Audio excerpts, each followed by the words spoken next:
Hallelujah hallelujah. आपण प्रभूचं वचन घेणार आहे की प्रभू येशू ख्रिस्त हा जगामध्ये पापी लोकांसाठी तारणारा जन्मास आलेला आहे. त्यावेळेला प्रभू येशू ख्रिस्ताच्या गोष्टी आपल्याला पवित्र शास्त्राद्वारे जे प्रभू येशू बरोबर असले जे लोक होते त्या लोकांनी आजपर्यंत हे पवित्र शास्त्रात आपल्या प्रत्येकांना प्रभू येशू कोण होता आणि सैतानाला कशा प्रकारे हरवण्यासाठी या पृथ्वीवर आला या विषयावर आपल्याला मार्गदर्शन आणि शिकवत होता.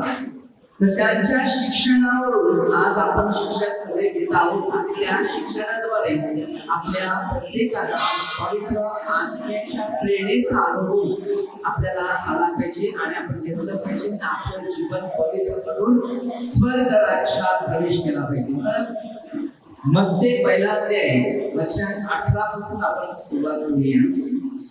हालेलुया. आता प्रभू येशू ख्रिस्त जो जन्माला आला पवित्र आत्म्याच्या प्रेरणेने आलेला होता.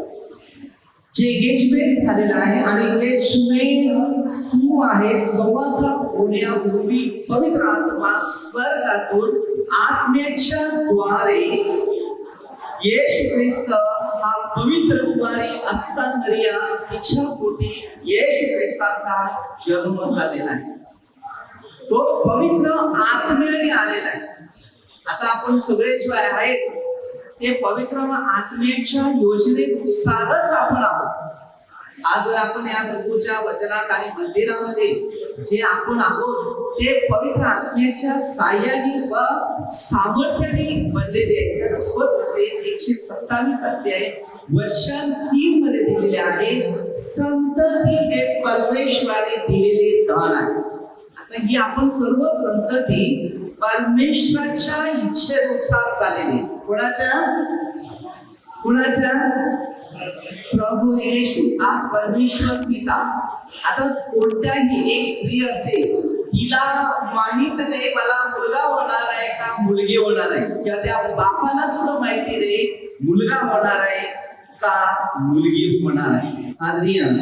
म्हणजे आज आपल्याला ह्या गोष्टीकडे शिक्षण घ्यायचं आहे की परमेश्वराची निर्मिती आम्ही कशी आहोत आणि परमेश्वराच्या आज्ञेनुसार आपल्या जीवनाला मान सन्मान आणि किंमत कशी मिळवायची आहे याकडे आपल्याला लक्ष द्यायचं आहे. की सर्वात श्रेष्ठ पवित्र शास्त्राच्या शिक्षणानुसार पाप कबूल करणं, पश्चाताप करणं, मन परिवर्तन करणं आणि सार्वजनिक जीवनामध्ये आपल्याला प्रवेश करणं. कारण योहान 14:2 वचनामध्ये सांगितलंय प्रभू येशू स्वतः आपल्याला सांगते मी तुम्हासाठी जागा तयार कराव्यास जातो. पण येशू ख्रिस्ताचा जन्म म्हणून आज आपण 25 डिसेंबर म्हणून आपण घोषित करतात, बरोबर. आज बरेच लोक सांगतात की ख्रिस्ताचा जन्म आणि कुठे जन्माला आला तो गायीच्या. आतापर्यंत आपण गायीच्या गोट्यातच ठेवतो. आपल्या हृदयाच्या गोट्यामध्ये त्यांनी जागा केलेली आहे. पहिल्या पत्रात 16 व 17 वचनामध्ये तुम्ही देवाचे मंदिर. आता आपण आहे तर आपण सर्व लोक देवाचे लेकर आहेत. आपण जाती वाटल्या ना, धर्माची जाती कोणी वाटल्या? माणसाने. पण परमेश्वराची योजना ही सर्व उत्पत्ती 1:27 मध्ये दिले. प्रत्येक मनुष्य देवाचं एक रूप बनवलेलं आहे. आपण सगळे देवाच्या रूपात आहोत. कोणाच्या रूपात आहोत? देवाचे रूप. मग देवाचं रूप चांगलं होतं, प्रीतीचं, दयेचं आणि शांतीचं होतं. पण आपल्यामध्ये बघा, आता तुम्हाला एक उदाहरण सांगतो. चुकून पाय लागला तुम्ही त्याला देव मानतात की नाही? चुकून पाय लागला तर तुम्ही त्याची काय घेणार? क्षमा म्हणता ना, चुंबन घेणार की देवा मी चुकलो, माझा चुकले तुमचा पाय लागला. आता त्यामध्ये आपल्याला एक गोष्टी शिकायला मिळतात. त्यानंतर आपल्याला राग आला तर आपण त्याची लाभ पण मानतात ना. 2 प्रकारे मनुष्यामध्ये जीवन आहे. पहिलं म्हणजे गलातियर्स पहिल्या पत्रात 3 अध्याय 16 ते 17 वचनामध्ये तुम्ही देवाचे मंदिर आहे. आपण कोणाचे मंदिर आहे? देवाचे मंदिर. आणि देवाचा आत्मा आपल्यामध्ये वास करतो. कोणता आत्मा वास करतो? आता विचार करा, उत्पत्ती 2:7 नाकापुड्यात आपल्याला श्वास दिलेले, बरोबर ना? आणि हे लोक, अनेक लोक ह्या रोगाला घाबरतात की नाही? आपल्या सगळ्यांना तोंडात श्वास दिला आणि हा श्वास आता सैतान आला आणि आपलं तोंड बंद करायला लावलं की नाही? श्वास जर नाकात आणि तोंडामध्ये, उत्पत्ती 2:7 वचन वाचा, नाकात आणि तोंडात श्वास दिला तेव्हा मनुष्य जीवधारी प्राणी चालायला लागला, बरोबर की नाही? हालेलुया. आता जर श्वास आहे तुमच्या जीवनात तेव्हा तुम्हाला नाव आहे, नाही तर श्वास गेला तर प्रेत आणि मयत, बरोबर की नाही? म्हणजे देवाचा आत्मा आपल्यात आहे तर आपल्याला नाव आहे, नाही का? ते 5:16 संख्येची सत्कर्म पाहून परमेश्वराचेच गौरव झाले. म्हणजे आपल्यातून चांगली कर्म आणि चांगले गुण झाले तर आपल्याला मार्ग देवापासून मिळेल आणि आपल्याद्वारे देवाच्या गोष्टी पुढे जातात. म्हणून आपल्याला देवासारखं बनायला सांगितलं. हालेलुया. जर आपण देवासारखे बनले नाही तर देवाच्या गोष्टी आपल्यातून काही घडणार नाही. तर हे जे समाजामध्ये आपण पहिलं एक विषय आणूया की तो म्हणजे सुरुवात आहे की येशू ख्रिस्ताचा जन्म कशा प्रकारे झाला. मध्ये 1 अध्याय 18 पासून पुढे वचन सांगते आणि त्याच्यामध्ये 2 अध्यायामध्ये हेरोद राजा येशूचा घात कसा करावा हा प्रयत्न करत होता आणि त्याला परमेश्वराला कोणीच मारू शकत नाही, कारण तो आत्म्याच्या द्वारे देवाचं रूप माणसासारखं म्हणून तो पृथ्वीवर आला. पहिला देव आत्मा होता आणि आत्म्याने परमेश्वर पूर्वी सृष्टीमध्ये निर्माण होऊन आला. फक्त योहान 1:1 सांगते, प्रारंभी शब्द होता, शब्द देवाचे होता, शब्द देव होता. शब्दालाच आपल्याला किंकिवर चालायचं आहे. हालेलुया. आता तो नीतिमान होता, तिचा जो पती होता तो योसेफ होता आणि तो नीतिमान होता, पण तिची इज्जत जाऊ नये म्हणून तो काय करत होता? त्याचे विचार बदलत होते. हालेलुया. पण तरी सुद्धा आता आपली पत्नी, तू तिचा स्वीकार करण्यास मनाई करू नका, तिचा स्वीकार कर, कारण ती परमेश्वरानेच तिचा तुझ्याशी सहवास ठेवलेला आहे आणि तिची बेआबरू करू नकोस. हालेलुया. कारण तिचा जो पुत्र आहे तो जगाचा तारणारा, पाप लोकांना वाचवण्यासाठीच तो उत्पन्न होईल. तिच्यामध्ये तो गर्भ आहे तो पवित्र आत्म्यापासून आहे. आता विचार करा की जो प्रभू येशू ख्रिस्त हा जो जन्माला आला तो पवित्र आत्म्याच्या द्वारे आला. आता आपल्या जीवनामध्ये बघा, आपल्याकडे आत्मा आहे की नाही? तर आपला आत्मा पवित्र आहे का? आपला आत्मा चिंताचा आहे, अस्वस्थ, बऱ्याचशा गोष्टीमध्ये कुठचे विचार कुठे पोचतील बघा नाही. आता बसल्या बसल्या अमेरिकेला जातो, बसल्या बसल्या घरामध्ये काहीतरी गॅसवर ठेवले का ते बघायला जातो, बसल्या बसल्या कुठे पण पोचतील. कारण सूत्रशीर 147 वचन 15 मध्ये देवाचा शब्द असा योगाने धावतो की फुल स्पीड आहे. म्हणजे देवाचा शब्द जगप्रसिद्ध पर्यंत पोहोचतो. आता मी बाहेरून बोलतो तर तुमच्या सर्वांच्या कानाला स्पर्श होतो ते की नाही? कानापर्यंत वचन जाते. कारण एबीसी क्लास 5:25 मध्ये दिलेलं आहे, आपण सगळे एकमेकांचे अवयव आहेत, पण आपल्याला त्या अवयवाचा अर्थ कळत नाही. आपण फक्त धन, संपत्ती, वस्तू, अहंकारपणा, मीपणा, घमेटपणा याला कधी माणसाला सुख शांती नसते, या माणसाची कधी मरेपर्यंत प्रगती होत नाही. जितका लीन नम्र, मध्ये आपण 15-12 वचन दिले, जसं मी तुम्हावर प्रीती केली तशी तुम्ही एकमेकावर प्रीती करा. हालेलुया. एक देवाची आज्ञा आहे आणि ह्या जर प्रीतीच चाललेले आहेत तर ह्याला देवाचा आशीर्वाद आपल्या प्रत्येकाच्या पाठीमागे आहे. आपल्यामध्ये आशीर्वादिक शक्ती आपल्याला परमेश्वरापासून मिळवायची आहे. तर जर येशू ख्रिस्ताचा जर हा जन्म आहे तो हा जन्म पवित्र आत्म्याच्या द्वारे मिळाला.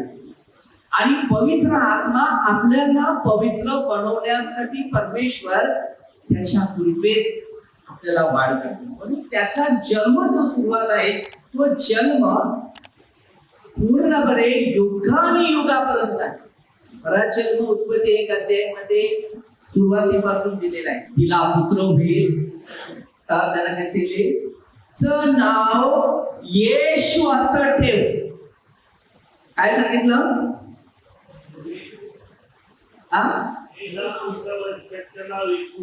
बस हालेलुया. आता त्या पुत्राला नाव येशू का देण्यात आलं?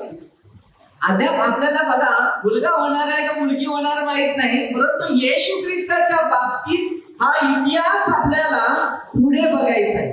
तो आपल्या प्रजेला त्याच्या पापापासून, आता आपण त्याची प्रजा आहे, आपल्याला पापापासून काय करेल तो? मुक्त करेल, तारणार. प्रेषित 4:12 संत पौल आपल्याला सांगतो, तारण दुसऱ्या कोणाकडे नाही, आकाशाखाली आणि पृथ्वीवरील. मनुष्यामध्ये नाव दिलं नाही, म्हणजे प्रभू येशू ख्रिस्त हे नाव आज आपण लोक सण साजरा करतात.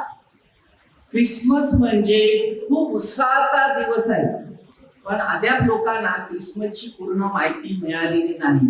जन्म माहिती आहे, पण त्याच्यानंतर त्याच्या पाठीमागे जे दुःख आलेले आहे ते कोणाला अद्याप माहिती नाही. तर आज आपण या गोष्टीकडे लक्ष देऊन ऐकलं तर आपल्याला दुसरी बाजू पण कळेल. नाण्याला 2 बाजू असतात ना, आणि त्याच्या आकड्यावरून आपल्याला किंमत मिळते. जर आकडा नसेल तर आपल्याला त्याची किमतीची सुट्टी पैसे आपल्याला मिळणार नाही. तर आपण देवामध्ये ज्या गोष्टी शिकायच्या आहेत, तर पहिलं प्रथम येशूचा जन्म कशा प्रकारे झाला आणि येशूचा सन्मान कशा प्रकारे आपण ठेवायचा, आणि येशू सैतानाला कशा प्रकारे हरवण्यासाठी आला, आणि येशूच्या द्वारे आम्ही मुक्त कसे झालेले आहे, आणि येशूच्या द्वारे आम्हाला सर्व स्वातंत्र्य आणि आझादी कशी मिळाली ते आपण याच्यावरून शिकू शकतात. हे सर्व अशासाठी झाले की बघा, म्हणजे येशूच्या संदेशाच्या द्वारे एशियामध्ये 7:14 पासून वचन झालं, येशूच्या जन्माविषयीची बहुशे येशयाचा ग्रंथ म्हणजे जुना करार. जुना आहे तो करार आहे. हालेलुया. आपण तो करार जुन्या करारामध्ये आपण बघतो दिवाळीचा सण म्हणतात त्याला ना, प्रकाशाचा सण. तो त्या काळामध्ये आलेला होता. दिवाळीचा सण आपण म्हणतो प्रकाशाचा. त्यावेळेला पण आपण स्टार नाही करायला, लाइटिंग सगळं करतात नाही का. पण त्यावेळेला 12 मध्ये ते दिलेलं आहे 7व्या वचनामध्ये प्रभू येशू ख्रिस्ताला पुन्हा परत वरती नेलेलं होतं. त्यावेळेला त्या राजांनी ऑर्डर दिलेली की इथे त्याचा जन्म करून देणार नाही. मग 260 दिवस आपण बघतो त्याच्यात अनुभव आहे. भरपूर बायबलमध्ये त्याचा उदाहरण पुढे घेऊन गेलेलं आहे. जसं मला माहिती पडली, तुम्हाला माहिती पडली, त्याला माहिती पडली कशा प्रकारे प्रभूच्या वचनाद्वारे पवित्र शास्त्र शेवटपर्यंत आत्तापर्यंत कसं आहे त्याच्या पूर्ण परिपूर्ण झालेलं नाही, म्हणून त्यांना अद्याप पवित्र आत्म्याची पूर्ण खात्रीची ओळख झाली. हालेलुया. तर आपल्याला पूर्ण ओळख येशू प्रभूची कशी घ्यावी? प्रभू येशू ख्रिस्त धर्म परिवर्तन करण्यासाठी नाही आला, तो कर्म परिवर्तन करण्यासाठी. म्हणून त्यांनी वचनाद्वारे काय सांगितलं, पापाची मध्ये जे प्रजा आहे त्याला तो मुक्त करण्यासाठी. तुम्ही गर्भवती तिला पुत्र होईल, त्याला इमानुएल हे नाव दिलं जाईल. आता आपण मध्ये 1:23 मध्ये हे दिलेलं आहे. तसं एशिया 7:14 मध्ये हे दिलेलं आहे की मरियाच्या पुत्राचं नाव इमानुएल म्हणजे आमच्या सानिध्यात, आमच्या संगतीत असलेला देव. आता योहान 10:17-18 श्वास देणं आणि घेणं येशूच्या हातात होतं. तर आपल्याला हा श्वासेशन जो दिलेला आहे तो प्रभू येशूने दिलेला आहे, आणि सैतानाच्या हातातून आपल्याला सुटका दिली. म्हणून आता सैतानाचं राज्य सुरू झालेलं आहे. म्हणून जेवढं पवित्र स्थान जे होतं ते सगळं बंद केलेलं आहे. सगळं बंद झालेलं आहे. का बंद झालेलं आहे? की त्या मंदिरामध्ये परमेश्वरची सुवार्ता गाजवली नव्हती, तर फक्त मूर्ती पूजा याची सुवार्ता गाजवलेली होती. आणि तिथून भूताची प्रार्थना होत होती. प्रकटीकरणामध्ये 9 अध्याय 20 ते 21 वचनामध्ये किंवा करिन्थिकरास पहिल्या पत्रात 10 अध्याय 20 वचनामध्ये लिहिले, ते जे करतात ते देवाला नाही ते भूतांना होते आणि आपण भूताची सहभागिता होता. हालेलुया. म्हणून आता तुम्ही विचार करा, तुम्हाला 2 हात नाही बनवले तर मूर्ती बनवू शकेल का? हात नसले तर मूर्ती बनेल का? मग देवाने आपल्याला त्याच्या प्रतिरूपाचं बनवलेलं होतं आणि आपल्या नाकापुढ्यात श्वास दिला. उत्पत्ती 2:7 मध्ये तर आपल्याला कळेल, उत्पत्ती 2रा अध्याय आणि 1ल्या अध्यायामध्ये माणसाची देवाबरोबर रूपांतर कसं बनवलं आणि आम्ही सदैव दुसऱ्याला कसं मदत करता आलं पाहिजे याविषयी पूर्ण पवित्र शास्त्राची शिकवण दिली. हालेलुया. पण ती शिक्षण आमच्या शरीरात नसल्यामुळे आम्ही या जगात द्वेष भावना निर्माण, आणि द्वेष भावना निर्माण कोणी केली? सैतानाने. आणि सैतानाला या गोष्टी आवडल्या नाही. 3रा अध्यायामध्ये पहिला आदामाची तयारी केली, त्याची पासणी काढली, त्याची स्त्री बनवली आणि अवघी आपण सुरुवात झाली. त्याच्यानंतर नोहाला आज्ञा दिली परमेश्वराने, तारू बनवली. जेव्हा आपण 6वा अध्याय उत्पत्तीचा सुरुवात केली आणि 5व्या वचनामध्ये माणसाची दुष्टाई वाढली गेली म्हणून जगावर देवाचा क्रोध भडकला आणि परमेश्वराने नोहाला आज्ञा दिली आणि सांगितलं, पर्वतावर, उंच पर्वतावर तिकडे बोट बांध आणि मोठा तारू बांधायला सांगितलं. आणि त्याच्यामध्ये फक्त नोहा जो होता त्याचं 7वी कुटुंब होते. त्याच्यानंतर आपली सगळी पूर्ण फॅमिली आपण एकत्र आहोत. हालेलुया. कारण पवित्र शास्त्र कोणी वाचलं नाही. तुम्ही स्वतः बघा, शाळेमध्ये टीचर असते, टीचर 2 गुण शिकवते. मत्ती 5:2 पासून येशू ख्रिस्त 2 गुण शिकवत होता, बरोबर. आता जर हे शाळेत शिक्षक आहे तेव्हा पोरं शिकतात, म्हणून मंदिरात शिक्षक नसल्यामुळे लोक काय देणार? हार, गणपती, अगरबत्ती, नारळ सोडून जाणार. ते कोण घेते? देव तो एक पण हातात नाही लावतो का? ना आपण सोडू. आता तुम्ही विचार करा, तुम्ही इकडे चहा नाश्ता केला की नाही? तुम्हाला हातात ग्लासात दिला ना, खाली टाकलेला दिला का? नाही. मग आपण देवाला नारळ फोडतो तर कुठे फोडतो? का?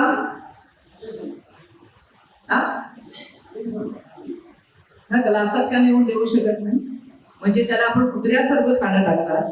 मग देवाला राग नाही येणार? मग आमची प्रगती कशी? कारण आम्हाला कोणी शिकवलं नाही म्हणून आम्ही ही परिस्थितीमध्ये उतरतो आणि आम्ही देवाचा अपमान करतो. दीर्घ 20 अध्यायामध्ये 2री आज्ञा दिले, देवाचं नाव व्यर्थ नाही घ्यायचं.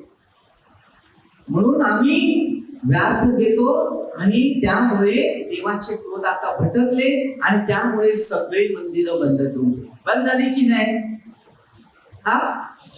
देवाच्या कृपेने आपल्याला इमानियत म्हणजे आमच्या सगळी देवाने आपल्याला आज वचन ऐकण्यासाठी त्यांनी संधी दिली. परमेश्वराला तो परमेश्वर किती महान आहे की सच्चाई मंदिरामधून आज लोकांना गरीब आणि गरजवंत, आज तुम्ही लोक जे आहेत ना, त्या लोकांना परमेश्वराने स्वतः खाण्यापिण्याला देण्यासाठी मंदिर बांधून ठेवलेले होते. आणि माझ्या मंदिरात सारा दशंश अर्पण हे मला ते 3रा अध्यायामध्ये ते दिलेलं होतं. 6 पासून परमेश्वर बदलत नाही. आणि लूक मध्ये 14 अध्यायामध्ये लग्न कार्यक्रम, सण, प्रोग्राम असेल तर त्यांनी सांगितलं, आंधळे, लंगडे, लुले, पागळे, गरजवंत अशा लोकांना घेऊन आणि त्यांना खायला द्या. पण हे आजपर्यंत कोणी केलं नाही. ते परमेश्वराने आज तुम्हाला इथे पाठवलं, ते त्याच्या इच्छेने, आपल्या इच्छेने. हालेलुया. म्हणून त्या परमेश्वराला हमेशा धन्यवाद द्यायचा की त्याची इच्छा ती होती. मत्ती 25 अध्याय 32 पासून ते 46 पर्यंत हेच वचन आपल्याला दिलेलं आहे. एका कनिष्ठ बंधूला केलं ते मला केलं. म्हणजे परमेश्वर आपल्या प्रत्येकाला गरजवंताला देण्यासाठी परमेश्वर सर्व काही द्यायला सुरुवात करतो. हालेलुया. या मंदिरात अक्षरशः तुम्ही अनुभव घेणार किंवा सत्य हा चमत्कार तुम्ही पाहणार आहोत. कारण हा चमत्कार येशूच्या द्वारे आपल्याला असा मिळालेला आहे. या मंदिरात मागणं नाही, डोळेशन नाही, काय नाही. या मंदिरात फक्त प्रभू येशू ख्रिस्त स्वतःच पुरा सर्व काय करते, कोणालाही आमंत्रण केलं जात नाही की म्हणजे तुम्ही आम्हाला धन घेऊन या, पैसे घेऊन या, वस्तू घेऊन या. तो टायमाला बरोबर परमेश्वर इथे सगळं बोलतो. हालेलुया. म्हणून प्रभू येशू ख्रिस्ताला नेहमी धन्यवाद द्या. म्हणून येशूचं वचन आपल्याला कशा प्रकारे मार्गदर्शन केलेलं आहे त्यामधून आपल्याला शिकायला मिळते. त्याच्या जन्माला किंमत आम्ही कशी ठेवावी आणि जन्म आम्हाला कसा ठेवता येईल. हालेलुया. आता त्यांनी सांगितले आज्ञा केलेल्या प्रमाणे. मग त्यांनी सांगितलं, तेव्हा त्यांनी सांगितलं पत्नीचा त्यांनी स्वीकार केला. काय केला की त्याला स्वर्गीय दूतांनी निरोप पाठवलेला होता. असं असं आज कोणालाही स्वर्गीय देवदूत भेटला का बघा. कोणाला देव दिसलेला आहे, देवाला कोणी पाहिलेलं आहे नाही. दिली पण मग ते 5-8 जे अंतकरणाची शुद्ध ते धन्य ते देवाला पाहणार. जर आम्ही देवाला कसे पाहणार, आमचं मन स्वच्छ पाहिजे, आमच्या मनात कोणाविषयी राग द्वेष हेवा मत्सर कायच नाही पाहिजे. मन एकदम शांतीने आणि प्रीतीने ठेवलं पाहिजे. त्यावेळेला परमेश्वर आपल्या सर्व प्रश्नाचं उत्तर आपल्याला देण्यासाठी परमेश्वर तयार आहे. हालेलुया. हालेलुया. परमेश्वराची स्तुती आपल्या मुखात हमेशा निर्माण झाली पाहिजे. कारण परमेश्वर हा तो सर्वांचा आहे. प्रत्येक मानवाला तुम्ही रक्त चेक केलं तर अलग दिसेल, पण तुमचा आत्मा जो आहे तो अलग दिसणार नाही. कारण आत्मा एकच आहे, आत्मा म्हणजे परमेश्वर.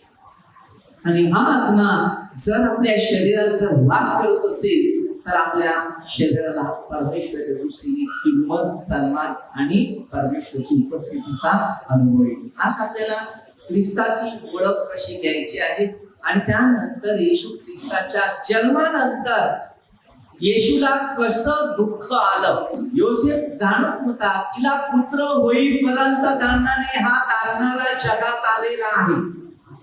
प्रभू येशू हा जगाचा तारण करता आलाय. पण लोकांनी त्याच्या नावावर द्वेष भावना सुरू केली. सैतान कोणाचा पाठलाग करायला सोडला नाही, ते सगळ्यांच्या पाठीमध्ये नफरत तयारी केली त्यांनी. पण येशू ख्रिस्ताने प्रीती तयार केली, जगाला जिंकून टाकलं. त्याचे नाव येशू असं ठेवलं. काय नाव ठेवलेलं होतं? काय येशू ख्रिस्त नाव ठेवलं? पूर्ण यशस्वी, जगावर सर्व परिस्थितीमध्ये सर्व गोष्टीवर विजय मिळवणारा असा प्रभू येशू या पृथ्वीमध्ये बनून आला.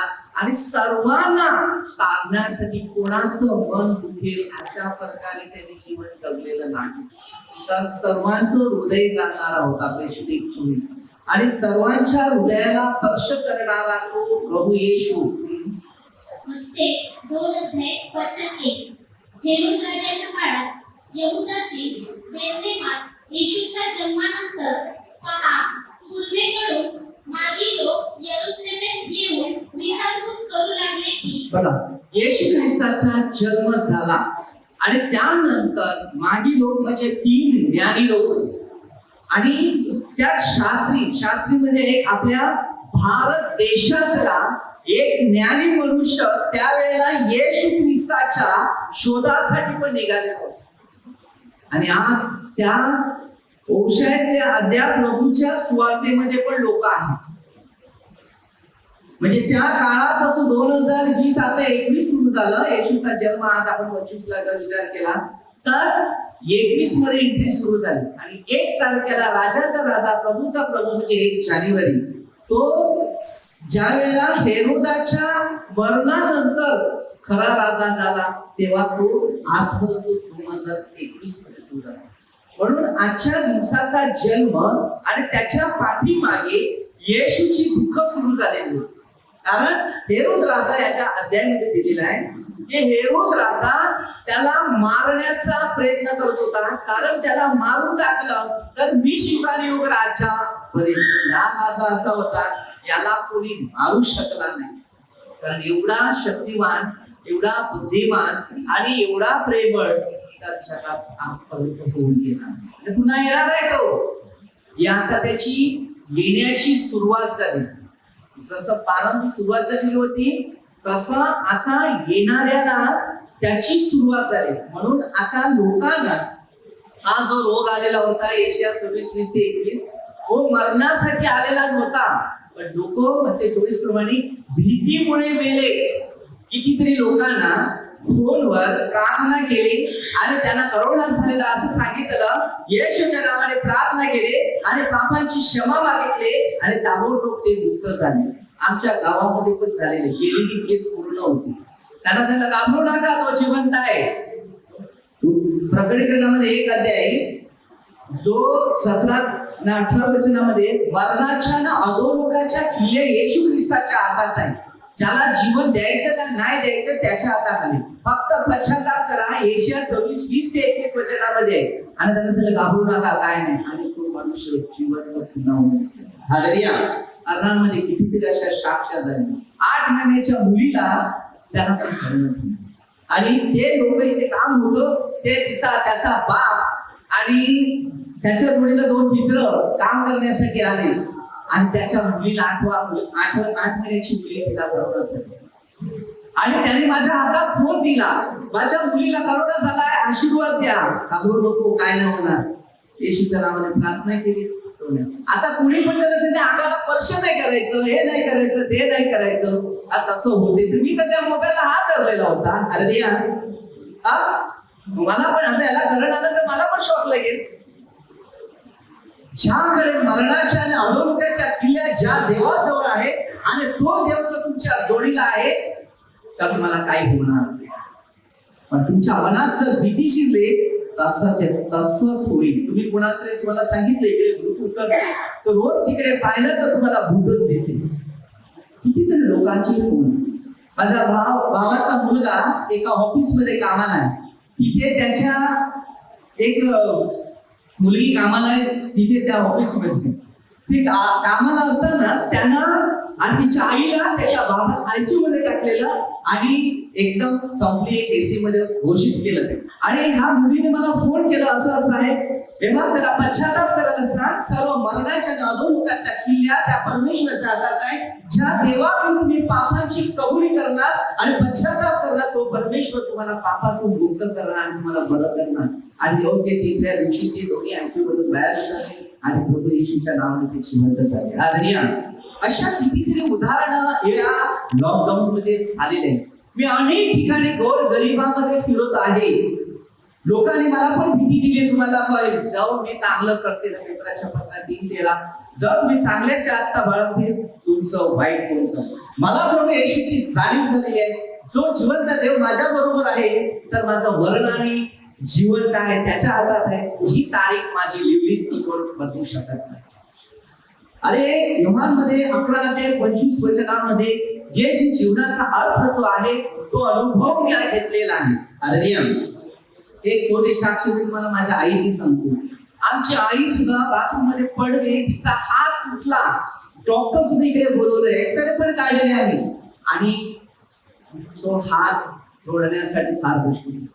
आणि ती भक्तीची प्रार्थना करणारी, न चुकता प्रार्थना करणारी. मी असं दान धर्म करण्यासाठी गेलेलो होतो आणि ती माझी परीक्षा झाली आणि त्यामध्ये आमची आई पण फार कठीण परिस्थिती आली. सगळे घाबरलं. ती लास्ट स्टेजच्या आवाजाने तिला खूप त्रास झाला, सर्दी पण झालं, खोकला पण झाला, जेवण पिणं पेज वगैरे दिली, त्याच्याने तिला कफ झाला. लोकांच्या मनात काय वाटलं, काहीतरी करोना झाला, सर्दी खोकला झाला. आम्ही प्रेयर केला, प्रभूला सांगितलं, प्रभू हे या आईला तूच बरं करू शकतो. आणि अशा परिस्थितीमध्ये प्रार्थना केली आणि तिने सांगितलं आता माझं काय सांगतोय. बरं मरणाच्या आणि अधोलोकाच्या किल्ले येशूच्या हातात काय होणार नाही. रोज प्रेयर करत जायचं, तिच्या डोक्याला हात ठेवायचा, प्रार्थना करायचं. हात तिचा बरा झाला आणि तो हात उचलत नव्हता असा पडून तो हात पण उचलायला लागला. आज 84 वर्षाच्या बाईचा हात मोडून जॉईंट होऊ शकत नाही. तो 1 महिन्याच्या आतमध्ये थोडी बरं केली आणि ना त्याला पट्टा बांधला, ना औषध लावला, काय नाही. प्रभूच्या आशीर्वादाचा तेल फक्त आम्ही लावला आणि त्या दोन्ही प्रभूच्या सानिध्याने परमेश्वर तिला बरं केलं. आता ती व्यवस्थित बोलते, चालते, व्यवस्थित आहे. हालेलुया. परमेश्वराचा अनुभव कमी पडलं तर आपल्याला आजार आणि दुःख येणार. आज लोकांचे दुःख पाठीशी का आल्या, प्रार्थना कमी आहे, माणसामध्ये प्रेम कमी, द्वेष भावना, भीती याने मनुष्य जीवनामध्ये कमजोर. भिवू नका. प्रभू येशू म्हणते 28 अध्याय 19-20 वचन. बाप्तिस्मा म्हणजे पिता, पुत्र व पवित्र आत्मा हे तीन व्यक्तीची आज्ञा नियम तुम्हाला दिलेले आहेत. त्यात जर तुम्ही सांभाळून ठेवलं तर तुम्हाला काहीच रोग होणार नाही. पण तुमच्या मनात जर भीती आहे तर तुम्ही घाबरणार आणि तुमच्या शरीराला तुम्ही अर्ध श्वासेशाने कमजोर. आज हे आजार लोक भीतीच्या द्वारे पुढे मरत आहेत. तुमची भीती नाहीशी झाली तर तुमच्या शरीराला जरा पण रोगाचा अनुभव येणार. हालेलुया. परमेश्वर जो चांगलं करतो पेत्राच्या पत्रात 3:13 तुम्ही चांगल्याची आस्था बाळगतील तुमचं वाईट कोण करेल. मानवावर प्रेम परमेश्वराने करायलाच नाही.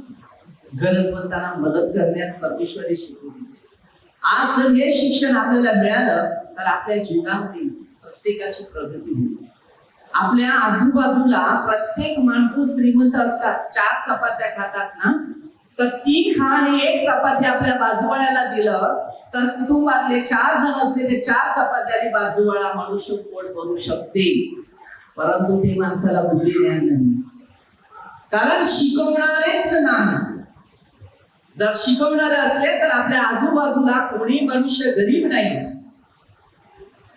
गरजवंताला परमेश्वराने ते आपल्याला दाशांश एक मनुष्य अपंग किंवा लवचिक ठेवले हे आपल्याला मदत करण्यासाठी परमेश्वराने त्यांना ती निवडलेलं आहे की अशासाठी तुम्ही त्याला देणार तर ते देवाला देणार. हे देवाची योजना पवित्र शास्त्रामध्ये दिलेली आहे. आपल्याला वेळ कमी आहे परंतु एवढ्या वचनात तुम्हाला स्वतः परमेश्वर मार्गदर्शन करू शकते आणि त्या वचनाने तुमची घडण करू शकते. फक्त अनुभव घ्यायचा आहे. तो अनुभव म्हणजे येशूचा जन्म 25 डिसेंबरचा आहे, पण येशूचे जीवनात दुःख कसे आहेत ते नाही बघितलं. मोज मजा, कार्यक्रम, प्रोग्राम, फंक्शन, तो कार्यक्रम प्रोग्राम तुमच्या लोकांमध्ये करायला सांगितले. गरीब आणि गरजवंत लोकांना ज्यांना आनंद नाही त्यांना आनंद द्यायला सांगितले आणि तो आनंद आपल्या सर्वांना मिळू शकतो.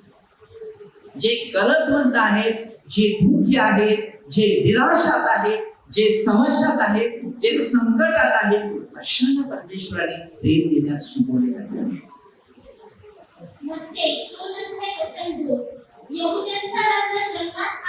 तो यहूदाचा राजा जन्मास आला. तो कोठे आहे? कारण आम्ही पूर्व दिशेस त्याचा तारा पाहिला, त्याला नमन कराव्यास सांगतो. आता आपण बघा सकाळी जर सूर्य उगवला तर तिकडे आपण प्रणाम करतो नाही का. पूर्व दिशेचा तारा पाहून येशूला नमन करा. पूर्वे दिशेपर्यंत येशू ख्रिस्ताचा जन्म तिकडे झालेला आहे आणि तिथे आलाय असं समजून ते शोधाले. पण ते मनाने खऱ्या मनाने आलेले होते, ते खोट्या मनाने आलेले होते आणि त्याचं मन खोटं होतं याचा घात करायचं. पण देवा पलीकडे आपल्या प्रत्येकाच्या मागे 2 रक्षक असतात. आपल्याला कळत नाही. जसं देखील आपल्याला तुम्हाला धोंड्याची ठेच लागू नये म्हणून स्वर्गीय देवदूत आपल्याला सांभाळत. हे वचनच आहे. पवित्र शास्त्र कोणीच वाचलं नाही. जी खरी शांती जी आहे ती फक्त पवित्र शास्त्रामध्ये. आणि हे शास्त्र ज्याने वाचलं ना त्याचं जीवन बदलतं. त्याला काही जरी कमी पडलं असेल ना त्याने मला येऊन सांगावं की मी बाबा प्रार्थना करतो आणि माझ्याकडे काही कमी पडलेलं आहे. तरी कमी पडत नाही, कारण म्हणजे 60 मागण्या अगोदर देव आपल्याला देतो. फक्त येशूच्या आज्ञा आहे ती पाळायचं. जी खरोखर येशू ख्रिस्ताने तुम्हाला मला दिलेलं गिफ्ट आणि दिलेलं कार्य हे इतरांपर्यंत पोहोचवणार. त्या परमेश्वर आपल्यापर्यंत सार्वजनिक जीवनाचा मार्ग पोहोचवू शकणार. हेरोद राजाने हे ऐकले तेव्हा तो त्याच्याबरोबर सर्व यरूशलेम घाबरून गेले. हेरोदाला घाबरा वाटला, तारणाला जन्माला आलेला आहे म्हणून. पुढे आणि त्यातील प्रजेचे सर्व मुख्य याजक व शास्त्री त्यांना जपून विचारले की ख्रिस्ताचा जन्म कोठे व्हावयाचा आहे. बघा मेन माणसं होती, त्यांना विचारलं आणि सांगितलं ख्रिस्ताचा जन्म कुठे व्हायचा आहे. मग त्यांनी काय सांगितलं? वचन 5 ते त्यांना म्हणाले यहुदियातील बेथलेहम. कुठे? यहुदातील बेथलेहम. आता मी ख्रिस्त आहे, पण माझ्याकडे ख्रिस्त नसेल तर काय फायदा? माझ्या घरात स्टार मोठी लावली, पण मी ख्रिस्ताची सुवार्ता गाजवली नाही. मध्ये 5:16 मला काहीच फायदा नाही. 5:16 ते 15 वचनामध्ये जा आणि संपूर्ण सृष्टीला ख्रिस्त कोण होता, कोणासाठी आणि आपल्या पापी लोकांना कसं वाचवण्यासाठी आला त्याचा इतिहास दिलेला. आणि हा इतिहास कोणी प्रचार करत नाही. फार कमी लोक आहेत त्यांना जी देवाची गिफ्ट आणि देणगी आहे तो पश्चातापाविषयी फिरत जाईल, नाहीतर तो खाण्यापिण्याविषयी मोज मजाविषयीच करणार. ऐशाराम, पार्ट्या, डीजे, दारू पिणं. आज आपल्याला देवाने दिले इकडे दारू नाही मिळत, आहे की नाही, पण खाणं आहे. आलं सगळ्यांनी असं केला धन्यवाद. तर ही याला सांगतात हे परमेश्वराचं राज्य. कारण संदेशांच्या द्वारे असे लिहिलेलं आहे की यहूद्यांच्या प्रांतात बेथलेहमा, तू यहूदाच्या सर्व सरदारांमध्ये कनिष्ठ आहेस असे मुळीच नाही, कारण माझ्या इस्रायल लोकांचा प्रतिपाळ करीत असा सरदार तुझ्यातून निघेल. हालेलुया. आता आपल्या जीवनामध्ये एक अनुभव घ्यायचा आहे. आता आपल्यातूनच निघाल. आपल्या जीवनामध्ये मोशेने म्हटलेलं होतं 23:22 तुमच्या भावबंधातून मोशेने सांगितलेले संदेशा निघेल, त्याचं तुम्ही ऐका. आज आपल्याला हेच गोष्टी येशू ख्रिस्ताच्या द्वारे ऐकण्यासाठी आपल्याला मिळालेल्या आहे आणि ह्याच्यातून आपल्याला किंमत दिली. आता आम्हाला सुद्धा परमेश्वराने निवडलं ती ह्यासाठी मध्ये 10:40 पासून वचन दिलेलं आहे. संदेशाला म्हणून मी संदेशाला किंमत देते तेव्हा तुमच्या चमत्कार आणि अद्भुत गोष्टी होतील. पण जर तुम्ही त्यांना सन्मान आणि किंमत नाही दिलं तर तुम्हाला त्यांच्या प्रश्नाचं उत्तर अजिबात भेटणार नाही. वचन 7 तेव्हा हेरोदाने मागी लोकांना गुप्तपणे बोलावून काय सांगते? हेरोदाने मागी लोक म्हणजे ज्ञानी लोक होते त्यांना गुप्त बोलवलं इकडे या. त्यांच्यापासून तारा दिसू लागण्याची वेळ नीट विचारून घेतली. बघा, तारा दिशेची वेळ पण सांगितली आणि नीट विचारून. वचन 8 आणि त्यांना बेथलेहमास पाठविताना म्हटले. काय सांगते? बेथलेहमास पाठवताना त्याला म्हटले तुम्ही जाऊन त्या बाळकाविषयी बारकाईने विचारपूस करा. काय त्या बाळकाविषयी बारकाईने विचारपूस करा. कुठे आहे मी बघतो येऊन. व तुम्हाला मला शोध लागल्यावर मला कळवा म्हणजे मीही येऊन मी पण येऊन त्याला नमन करेन. मन बघा त्याचा फोटो केवढा होतं नाही. खोट्या मनाने सांगत होता, खऱ्या मनाने नाही. तर पुढे वचन 9 राजाचे ते सांगणे ऐकून ते निघाले आणि पहा, जो तारा त्यांनी पूर्व दिशेस पाहिला होता तो जेथे तो बालक होता त्या जागेच्या वर जाऊन थांबेपर्यंत त्यांच्या पुढे चालला. आता जिथे बाळ होतं ते चालल्या, बाळ पुढे जन्माला तिकडे, आणि त्या रातोरात मध्ये जाऊन तो तारा जिथे बाळ आहे तिकडे थांबला. बघा, विचार करा, लाईट दिलेला तिकडे. आज आपल्या इकडे बाळ जन्माला आला आणि पुढे तारा दिसत नाही. हालेलुया. परिस्थितीची गुण आहेत आणि आपल्याला शिकून घ्यायचं आहे. त्याच्यानंतर पुढे वचन 10 तो तारा पाहून त्यांना अतिशय आनंद झाला. तो तारा पाहून अतिशय आनंद झाला.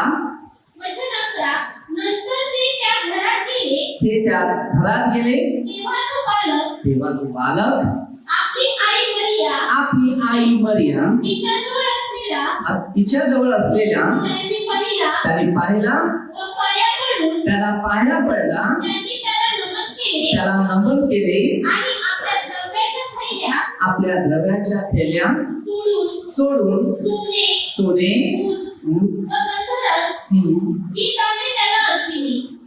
आता मोहा दिला त्याला, घे यातला बघा काय काय दिली. त्याच्यामध्ये राहिलं म्हणजे त्याला कसं वस्तू बघायला गेला तो माणूस त्याच्यात राहतो, त्याला दुसऱ्या गोष्टी समजत नाही काय केलेलं आहे ते. तर पुढे वचन 12 मग हेरोदाकडे परत जाऊ नका अशी स्वप्नात सूचना मिळाल्यामुळे ते दुसऱ्या मार्गाने आपल्या देशात निघून गेले. काय सांगितलं? हेरोदाकडे जाऊ नका आणि ते दुसऱ्या देशात गेले. कारण त्याला माहिती आहे हेरोद बाळाचा घात करावयास निघालेला होता. पुढे सांगते वचन 13 ते गेल्यावर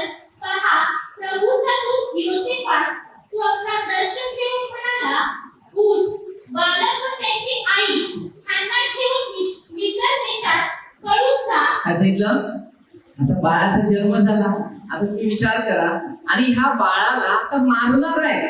बाळाचा घात कराव्यास हेरोद त्याचा शोध करत होता, म्हणून त्याला प्रभूच्या दूताने स्वप्नात दर्शन देऊन त्याला काय म्हटलं, जा. कुठे जा?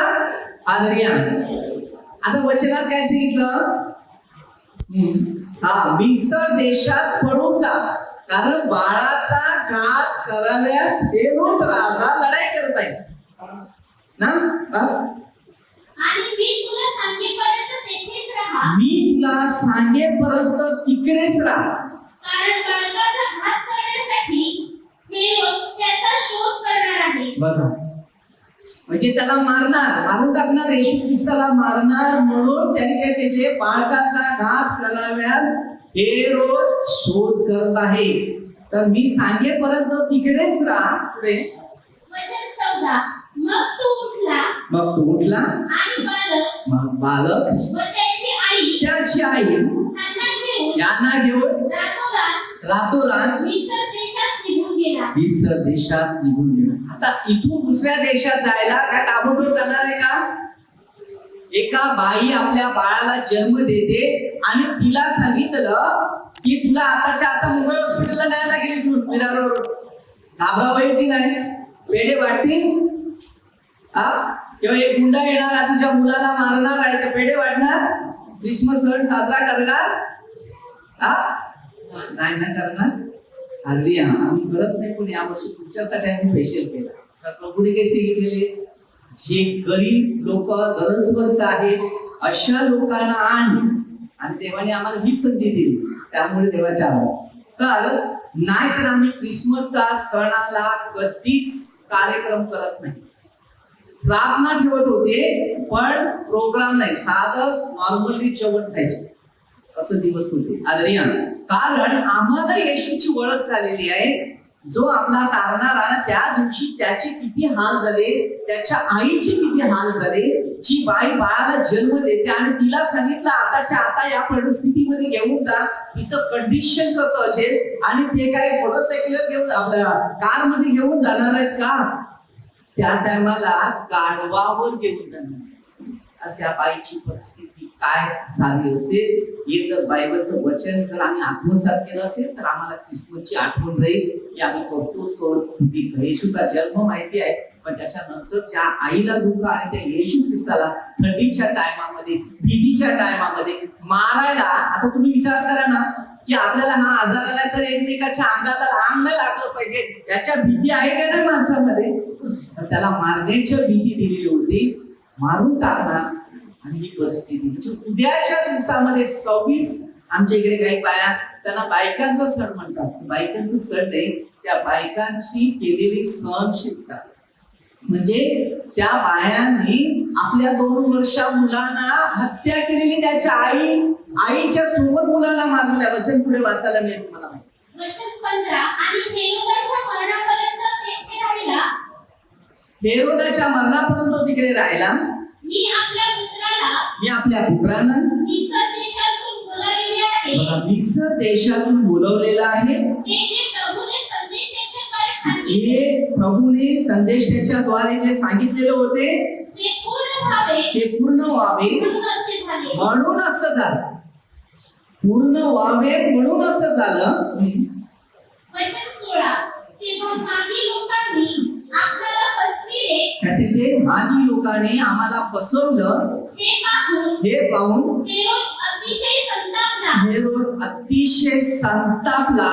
आणि जी वेळ त्याने मागी लोकांपासून जी नीट विचारून घेतली होती तिच्याप्रमाणे घेतली मार. आसपासच्या सर्व प्रदेशात हे 2 वर्षाचे त्यावरून कमी वयाचे बालक होते. त्या सर्वांना त्याने माणसे पाठवून त्यांच्याकडून जीवे मारले. हालेलुया. त्या सर्वांना काय केलं? माणसं पाठवलं आणि 2 वर्षाखाली होते त्याला काय केलं? जिवंत मारलं. मग आता तुम्ही विचार करा, त्यांना त्यावेळेला मारलं गेलं तर आनंद वाटेल का दुःख वाटेल? हा? म्हणून हे जे ख्रिसमसचा दिवस आम्ही जो सण मोठा प्रोग्राम कार्यक्रम येशूचा जन्म माहिती आहे, पण येशूच्या पाठीमागे दुःख किती आहे ते आम्हाला माहिती नव्हतं. पण हे पवित्र आत्म्याने मला जेव्हा हे शिकवलं तेव्हा हे शिक्षण मी इतर लोकांपर्यंत पोहोचू लागले.